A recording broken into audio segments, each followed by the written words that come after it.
طبعا هاي الهدايا البسيطه تفرح كل نساء العراق، يعني اذا اخذت هاي لزوجتك او حبيبتك او لامك الله وكيلك راح تتونس. ليش؟ لان بي سكارف، اي شيء بي سكارف راح يونس المراه العراقيه. اليوم جايب لك رجل الثلج بس بعد جمال. السكارف مالته راح يكون سكارف احمر، البلوز مالته راح يكون حياكه مثل البلوز اللي جاي نشتغل بالمجمع، بس بعد الكبوس مالته يجنن، والخشم مالته ولا غلطه. بعد التفاصيل مالته الحلو بيه بهذا الحجم نقدر نخليه على الميز، نخليه على اي مكان، واذا تقدرين تخلينه بالقاع تفتحين الرجلين مالته هيك بهذا الشكل، ارجعي شوي على اللوي وتخلينه بهذا الشكل. بس بعد التصميم مالته هذا الموديل راح يكون سعره فقط 25,000. تعال شوفك الالوان مالته بعد.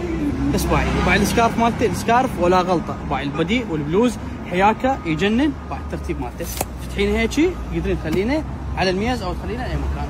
شوفي لي جمال هذا اللون الثالث، طبعا السعر مالته حيكون فقط ب 25,000. بعد هذه جيات شاكيت بعد جماله، والسكارف مالته بعد الظهر مكبره بهذا الشكل، سعره 25,000 دينار. اذا طلبتيه راح يجيك بهذا البوكس سعره فقط 25.